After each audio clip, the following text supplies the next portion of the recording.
Por que que o primeiro pilar do emagrecimento é a relação emocional da pessoa com a comida? Esse foi o primeiro pilar que eu percebi, é o primeiro que eu falo sempre que eu vou falar dos 5 pilares. E a questão é a seguinte: as pessoas, elas digerem as emoções, né? Então, em muitos casos, as pessoas tomam decisões alimentares mais baseadas nas emoções do que em outra coisa. E eu acho que eu tenho algumas coisas interessantes para falar sobre isso. Primeiro, uma das primeiras coisas que as pessoas aprendem, assim que elas começam a aprender a falar, é aprender a comer. Aprender coisas sobre comida, né? E ela aprende o que falam para ela.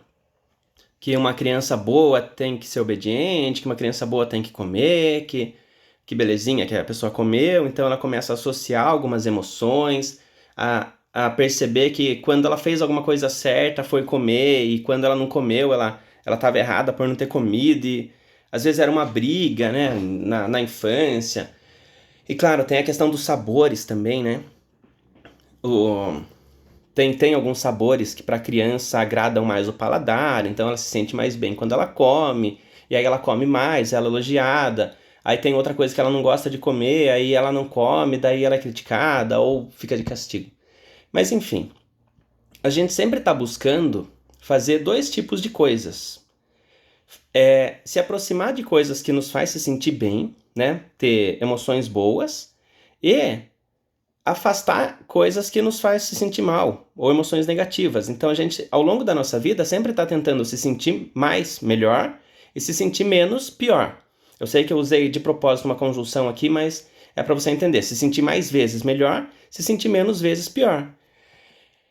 E como a comida fica associada a muitas emoções, é muito comum que as pessoas, em vários momentos, e a gente não aprendeu na escola, a gente não aprendeu com a família, a gente não aprendeu praticamente em lugar nenhum, lidar com as emoções. A gente não sabe, né, a maioria das pessoas não sabe controlar emoções. As pessoas não sabem o que fazer dentro da cabeça delas para parar de se sentir mal. Ou o que fazer dentro da cabeça delas para se sentir bem. Ou o que fazer para se sentir motivada. Ou o que fazer para se sentir focada. Ou o que fazer para ficar menos ansiosa, ou menos com medo, ou menos irritada, ou menos com raiva. E ninguém nos ensinou isso. Então, o que as pessoas fazem? As primeiras coisas que elas aprenderam. Normalmente as aprendizagens que a gente teve antes dos 8 anos, elas ficam gravadas por muito tempo. 80% do que a gente tem estruturado na nossa mente, a gente aprendeu antes dos 8 anos. E aí o que as pessoas fazem? Quando elas querem se sentir melhor, elas têm algumas formas de alimentação e tal, que muda as emoções, elas escolhem aquelas. Quando elas estão se sentindo mal, daí assim, né? A pessoa usa a comida para comemorar, porque ela associa a comida a um presente, a um mérito, né? Ela fez alguma coisa legal, ela ganha um doce na infância, ela ganha, se você se comportar, você vai chupar sorvete. Se você fizer toda a lição, vai acontecer tal coisa. Às vezes a criança quer um sorvete, alguma coisa, mas ela só vai ganhar aquilo se ela fizer a lição de casa. E aí, né, quando a pessoa hoje faz alguma coisa que ela fez legal, que ela tá se sentindo bem, fica aquela coisa, poxa, que legal, agora eu posso comer um sorvete. E o contrário também acontece. A pessoa, ela faz alguma coisa ou passa por uma situação ruim, ela quer mudar o estado dela, e mesmo sem ter merecido, por dizer assim, ela entende que ela merece se sentir melhor e por isso ela poderia escolher uma alimentação.